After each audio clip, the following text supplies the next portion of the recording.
नमस्कार, मी स्मितल मिलिंद चव्हाण सेलिब्रिटी प्रमोटर्समध्ये आपल्या सगळ्यांचं स्वागत करते. स्टारवर काहीतरी एक वेगळं असं खास बघायला मिळणार आहे, ते म्हणजे महानायिकांची महावटपौर्णिमा. आणि ही वटपौर्णिमा ज्यांच्यासाठी साजरी केली जाते, हे सगळे नायक आज आपल्या सोबत आहेत. असे खूप छान पैकी रेडी झालेत. तू कोणाला शोधतोस? बायको उडतीये. अरे कावळा गेला आणि काहीतरी एक वेगळ्या प्रकारची चिमणी होती, त्याला मारलं, त्याला मारला, तो गेला, तो बसला, जाऊन बसला, त्याची बायको बसली असेल, ती येऊन ओरडली, तो बिचारा पळून गेला. हा सगळं सीन चालू होता इथे. हाच सीन आम्हाला इथे करायचा, हेच घडणार आहे महासंगम या एपिसोड मध्ये. तर आता एक्झाम्पल दिलाच आहे. ते गाणं आपण खरंच इथे नाचायचं आहे. आम्ही काय आता खूप उकडतंय आणि बहुतेक ब्रेक झालाय म्हणून टाइमपास मूड मध्ये होता मी, पण अदरवाईज आमचं इथे खूप सिरियस काम चालू आहे आणि एक सिरियस एपिसोड आम्ही शूट करतोय जो महासंग्राम आहे आणि वटपौर्णिमेचा स्पेशल एपिसोड आहे. तर खूप छान वाटतंय या निमित्ताने. अवॉर्ड फंक्शन्स असो किंवा धिंगाणा असो आणि हे असे काही एपिसोड जिथे आम्हाला सगळे आम्ही मित्र एकत्र भेटतो, धमाल करतो, काम करतो. मला असं वाटतं की ह्याच्यापेक्षा आणखीन what more you can ask for. नक्कीच खूप भारी असं सगळं सुरू आहे. वटपौर्णिमा आणि सुरू आहे आणि ही तुमच्यासाठी स्पेशली सगळ्यांसाठी सुरू आहे. सो तुम्ही स्पेशल आहातच अगदी 7 जन्मांसाठी असं म्हणायला तुझं कन्व्हिक्शन कमी पडतं. तू हसतेस का? हो, कारण 7 जन्मासाठी हे खरंच खूप मोठी गोष्ट आहे. असं काय सीन शूट करताना असं काय स्पेशल किंवा काय असे किस्से घडलेत का? आता कारण एवढी सगळी जण एकत्र आहेत, त्यामुळे काही ना काही एक मजेशीर किस्से घडलेच असणार आहेत. किस्सेच घडत आहेत इथे. मी आलो सकाळपासून ते बघतोय कारण हे सगळे धावतायत त्यांच्या हिरोईनना वाचवण्यासाठी. माझी हिरोईन पण आहे तिथे, पण मी धावत नाहीये. सो मी बसलो होतो. मी दुसऱ्या हिरोईनला वाचवण्यासाठी गेलोय बाहेर. मी तिला घेऊन येणार आहे त्या हिरोईनला. सो मी यांना बघत होतो की सगळे धावत येत आहे, विलन येत आहेत, मागे हे येत आहेत. आणि एका पॉइंटला सगळे असं, ए विलन जाऊ दे ना, मला मारायचं, तुला थांब ना जायला, मला मारायचंय. असं काही ना काही सुरू आहे. अरे सॉलिड. नाही, मजा पण सुरू आहे, सीन पण सुरू आहे. पण हे सगळं करताना धावपळ ह्या गोष्टीची आहे की जागा कमी आणि महानायक जास्त आणि त्याच्यात गुंडे आणि त्याच्यात बुलडोजर. जागा महा नाही, जागा जागा तिथे आम्ही नीट पळालो असतो, त्यामुळे गोंधळ झालाय. पण अशा गोष्टी घडत राहतात. इन शॉर्ट महासंगम आहे, तर महानायिका आहेत आणि त्यांच्यावर महासंकट आलेलं आहे. तर त्यामुळे महाखलनायक सुद्धा आता त्रास देत आहेत. महानायक आम्ही सगळे एकत्र जमलोय त्यांना वाचवण्यासाठी. पण काय होणार आहे, काहीतरी मजेशीर होणार आहे नक्की. On a serious note, star प्रवाह नेहमीच काहीतरी नवीन प्रेक्षकांसमोर आणत असतं आणि हा पहिलाच असा प्रयत्न आहे की वटपौर्णिमा एवढ्या मोठ्या लेवलला आम्ही शूट करतोय आणि प्रेक्षकांसमोर येणार आहे. तर खरंच खूप मजा येते आम्हाला सुद्धा आणि ऑडियन्सला सुद्धा खूप मजा येईल हा एपिसोड बघताना. येस, नक्कीच. वटपौर्णिमा म्हटल्यावर सध्या झाडं हे प्रकरण आपण म्हणजे सिरियसली घेतलं पाहिजे, कारण तेच कुठेतरी नाहीसं होत चाललंय आणि त्यामुळे त्याचं संरक्षण करणं कुठेतरी हे गरजेचं आहे. तर त्याबद्दल तुम्ही काय सांगता? ही ना एक खूप विचित्र रेस आहे आणि या चक्रात माणूस अडकलाय. आपल्याला प्रगती पण करायची आहे. प्रगती करायची म्हटल्यानंतर काही एरियाज आपल्याला क्लिअर करावे लागतात, जिथे आपल्याला स्टेशन बांधायचं आहे, रस्ता बांधायचा आहे, बिल्डिंग बांधायची आहे, देऊळ बांधायचं आहे, व्हॉट एव्हर. पण या चक्रात माणूस अडकलेला आहे आणि ते करायचं म्हटल्यानंतर झाड तोडावं लागतंय. म्हणून मग आंदोलनं होत आहेत, शेवटी ती झाडं तुटत आहेत, मग तिथे एस्टॅब्लिशमेंट्स उभी राहत आहेत, त्यातनं बिझनेस होतो आहे. ह्या सगळ्याचं कधीतरी पृथ्वी उत्तर देते मला वाटतं. आणि हे असे सगळे सण आहेत कारण पृथ्वी, निसर्ग, शास्त्र याला आपण कधीच गृहीत धरू नये. ते कधीतरी आपल्याला उत्तर देतं, कारण आपण अत्यंत छोटासा एक धुलीकणापेक्षा कमी आहोत या निसर्गासाठी. तर निसर्ग कधीतरी उत्तर देतं, पण जोवर हे उत्तर मिळत नाही तोपर्यंत या रेसमध्ये आपण अडकलेलो आहोत आणि या रेसमध्ये पळण्याशिवाय आता पर्याय नाही आहे.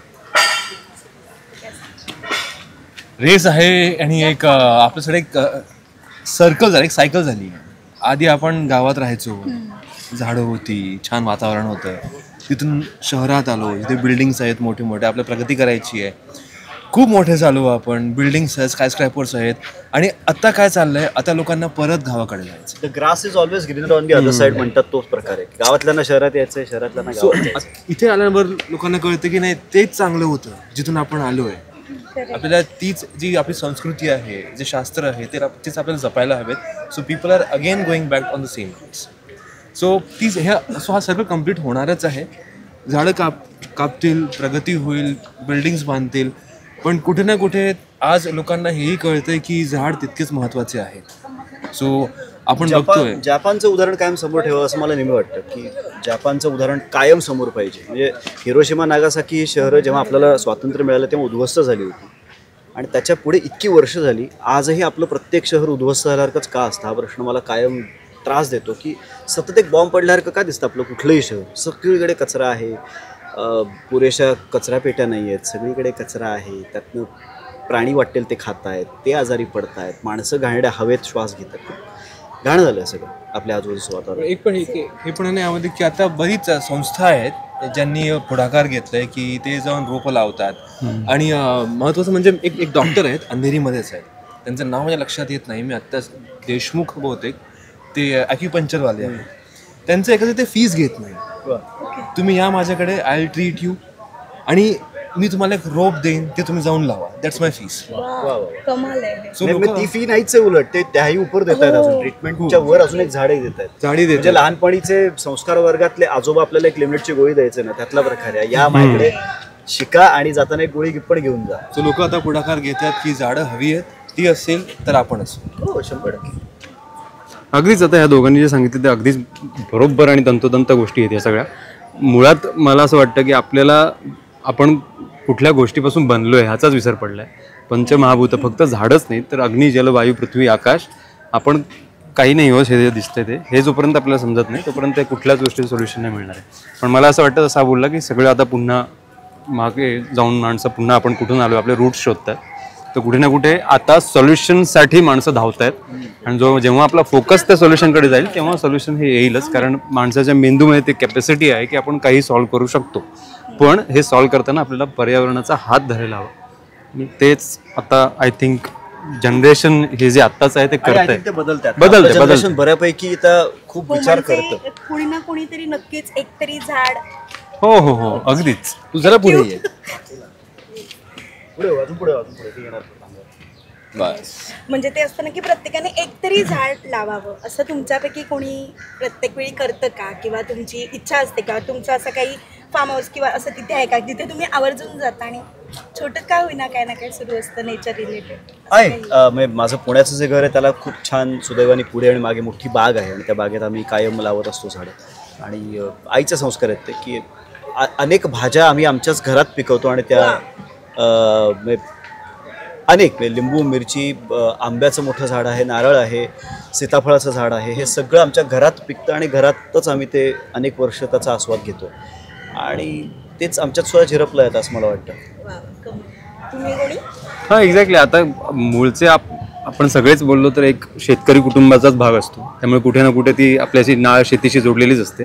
फक्त आता होतं असं की आपण गावी किती वेळ जातो, किती वेळ आपण तिथे राहतो, या गोष्टी डिपेंड करतात. पण इथे शहरात ते पॉसिबल नसेल तरी प्रत्येकाची आपली एक बाल्कनी असते, आपला एक कोपरा असतो, तिथे तो कशा पद्धतीने वेगवेगळी फुलांची झाडं असतील किंवा काही असेल तर प्रत्येकजण करत असतो. तर मला वाटतं हेच एक चांगला अप्रोच आहे. इन शॉर्ट एवढंच म्हणेन मी की आपण खूप लकी आहोत की आपण या पृथ्वीवर जन्म घेतला आहे, आपल्याला माणसाचा जन्म मिळाला आहे. सो ज्या काही आपल्या अवतीभोवती नैसर्गिक गोष्टी आहेत त्या गोष्टी आपण प्रिझर्व करायला हव्यात, त्याची काळजी घ्यायला हवी आणि ते आपल्या सगळ्यांसाठी चांगलं आहे, आपल्या समाजासाठी, आपल्या पृथ्वीसाठी, आपल्या सगळ्यांसाठी चांगलं आहे. नक्कीच हा सगळेजण आम्ही प्रेक्षक ही वटपौर्णिमा, महावटपौर्णिमा एन्जॉय करणार आहोतच. जनरली बायकांना उखाणा घ्यायला सांगत असतो, पण दादा मला तुझ्याकडनं उखाणा ऐकायचं आणि मला तुझ्याकडनं उखाणा ऐकायचंय. जाता जाता काहीतरी छान. आधी हा घे.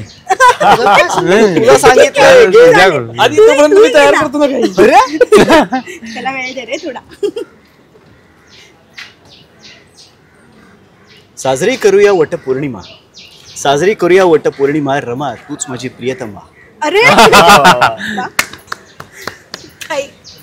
झालंय माझा. आता नाही तयार केलं असतं बघ.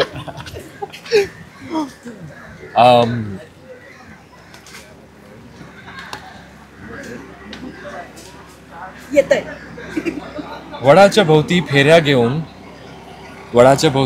घेऊन ती आम्हाला 7 जन्मासाठी बांधून ठेवते. वडाच्या भोवती फेऱ्या घेऊन ती मला 7 जन्मासाठी बांधून ठेवते.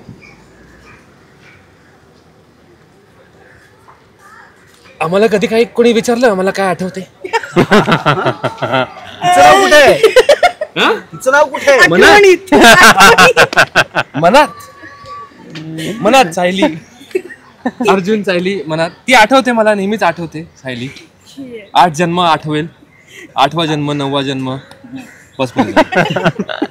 येस, तुम्हाला खूप साऱ्या शुभेच्छा. थँक्यू. एन्जॉय नाही डन डन. छान आहे. अरे हा मस्त घेतो. ओके. माझं आणि कावेरीचं लग्न अजून झालं नाहीये, त्यामुळे उखाणा वगैरे काय हे मला माहित नाही. अरे आता लग्न झालंय. अरे अरे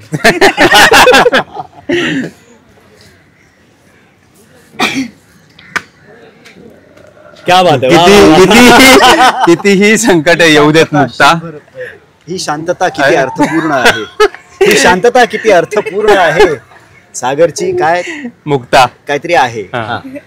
तू जोड, मी नाही. कितीही संकट येऊ देत मुक्ता. तुला वाचवाय मी न चुकता.